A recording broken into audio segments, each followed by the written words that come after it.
नमस्कार दोस्तों, आप सभी का मेरे YouTube चैनल में एक बार फिर से बहुत-बहुत स्वागत है।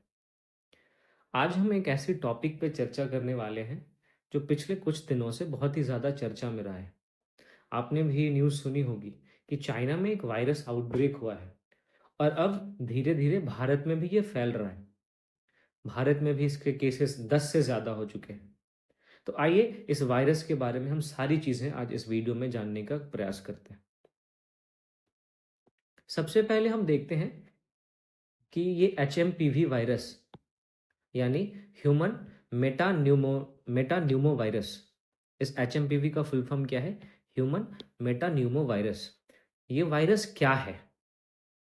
तो एचएमपीवी वायरस जो है ना, वो एक रेस्पिरेटरी वायरस है। रेस्पिरेटरी मतलब हमारे श्वसन जो तंत्र है उससे संबंधित वायरस है। अब नाम से ही स्पष्ट है कि ये वायरस हमारे श्वसन तंत्र को प्रभावित करेगा।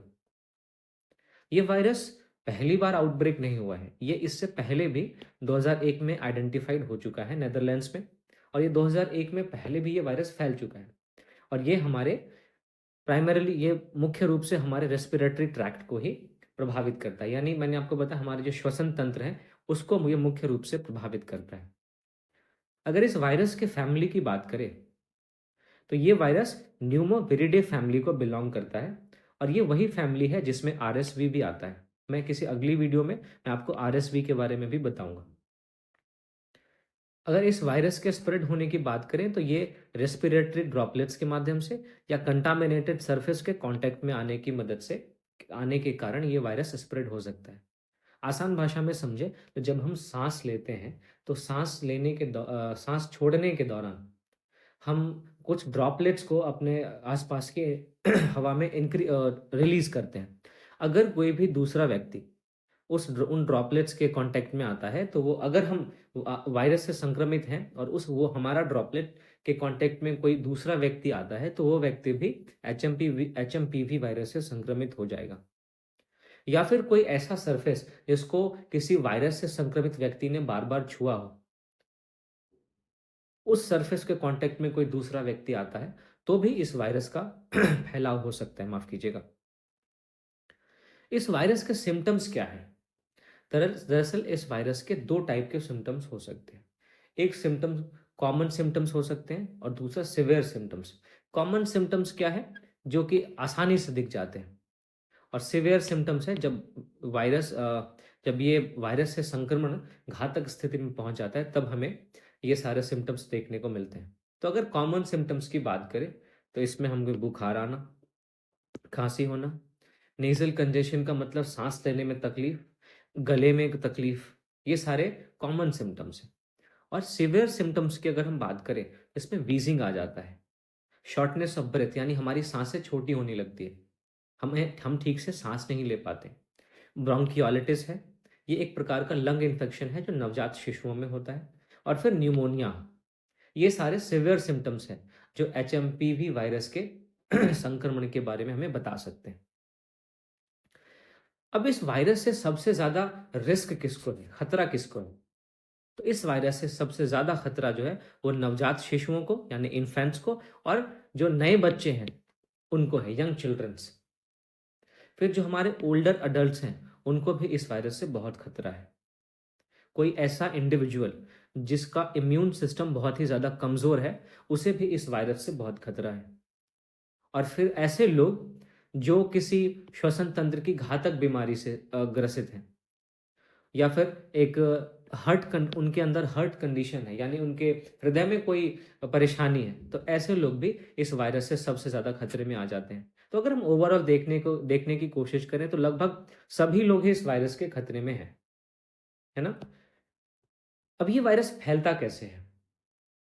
ये वायरस एक लोग से दूसरे लोगों के बीच फैल सकता है, यानी पर्सन टू पर्सन भी फैल सकता है।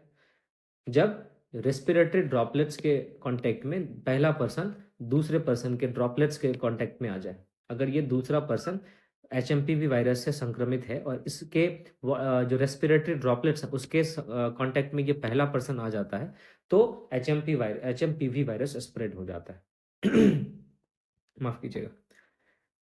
फिर अगर कोई व्यक्ति ऐसे सरफेस के कांटेक्ट में आता है जो पहले से कंटामिनेटेड है, यानी संक्रमित है, और ऐसे सरफेस के कांटेक्ट में आने के बाद वो अपने फेस को टच करता है, अपने चेहरे को टच करता है, तो भी एचएमपीवी वायरस स्प्रेड हो सकता है।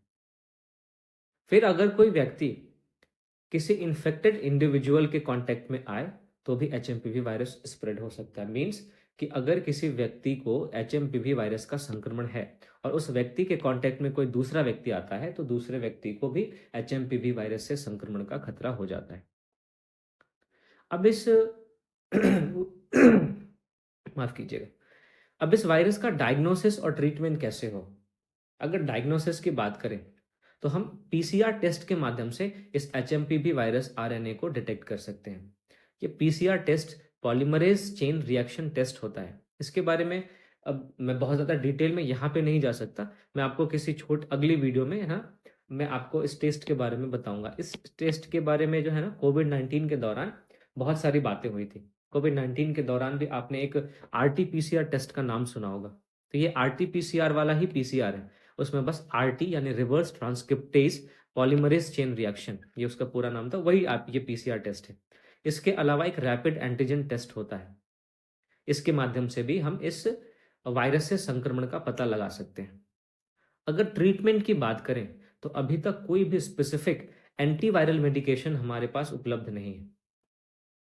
हम बस इस वायरस से संक्रमण के दौरान सपोर्टिव केयर प्रदान कर सकते हैं, यानी हम जो संक्रमित व्यक्ति है उसको कुछ ऐसी सुविधाएं प्रदान कर सकते हैं जिससे उसका संक्रमण जो है वो जल्दी से जल्दी ठीक हो सकता है। इसमें आप हाइड्रेशन यानी ज़्यादा से ज़्यादा पानी पिलाना, फिर उस उनके पानी पिलाना हो सकता है। इसका उद्देश्य शरीर में जो नमी है उसको बनाए रखना है। फिर हम फीवर मैनेजमेंट कर सकते हैं। किसी को बुखार है तो बुखार को मैनेज करने के अलग अलग तरीके अपना सकते हैं। और हम ऑक्सीजन थेरेपी कर सकते हैं। ये तब किया जाता है जब सीवियर केसेस होता है। तो सीवियर केसेस में हम सपोर्टिव केयर उपलब्ध करा सकते हैं। और इस वायरस के लिए कोई भी एंटीवायरल मेडिकेशन अभी तक उपलब्ध नहीं है। अब हम इस वायरस से बचे कैसे? संक्रमण तो हो गया, संक्रमण के क्या क्या सिम्टम्स है वो भी हमने देख लिया, लेकिन उससे ज़्यादा ज़रूरी ये है हम ये जानें कि इस वायरस से बचे कैसे, इस वायरस का प्रिवेंशन कैसे हो। तो सबसे आसान तरीका है एक अच्छा हाइजीन मेंटेन करके रखना। हम जब भी किसी भी चीज़ को टच करें, किसी जगह को टच करें, तो हम बार बार अपने हाथ को जो है इसको साफ करते रहें, इसको सैनिटाइज करते रहें। एक तरीका ये हो सकता है। फिर हम बीमार लोगों के साथ क्लोज कांटेक्ट को अवॉइड कर सकते हैं। यानी कोई भी व्यक्ति अगर संक्रमित है तो ऐसे संक्रमित व्यक्ति से हम जहां तक हो सके हम क्लोज कांटेक्ट से बचेंगे।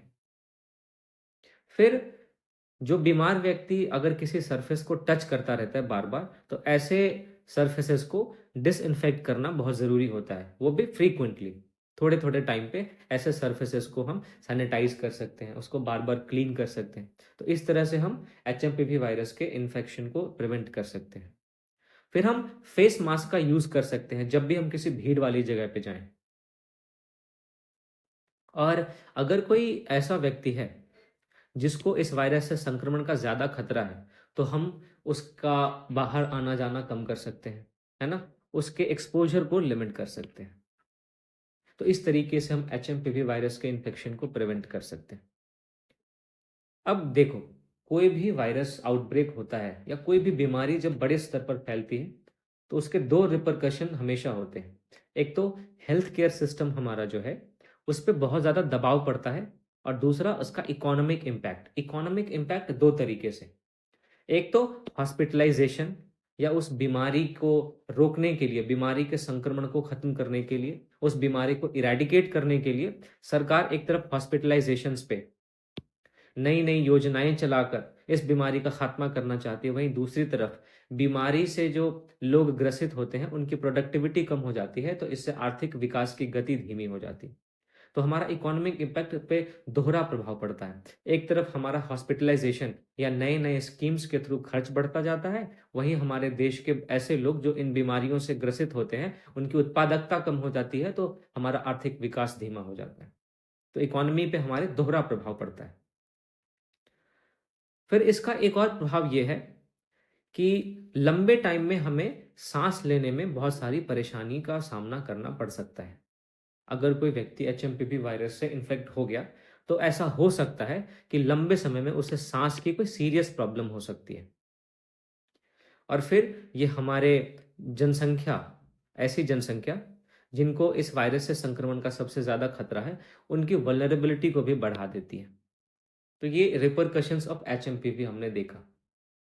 तो मैंने ऑलमोस्ट हर टॉपिक को, हर एस्पेक्ट को टच करने का प्रयास किया है। उम्मीद करता हूँ कि आप इस वायरस के बारे में जो भी ज़रूरी चीज़ें हैं हमारे एग्ज़ाम के पर्सपेक्टिव से, वो जान पाए होंगे। मिलते हैं अगली वीडियो में किसी और इम्पोर्टेंट टॉपिक के साथ। बहुत-बहुत आपका धन्यवाद। और हाँ, प्लीज़ अगर आपको वीडियो पसंद आ रहा है तो लाइक करें, शेयर करें और मेरे चैनल को ज़रूर सब्सक्राइब करें, ताकि जब भी मैं कोई नई इम्पोर्टेंट वीडियो डालूँ तो आपको उसका अपडेट तुरंत मिल जाए। बहुत-बहुत शुक्रिया।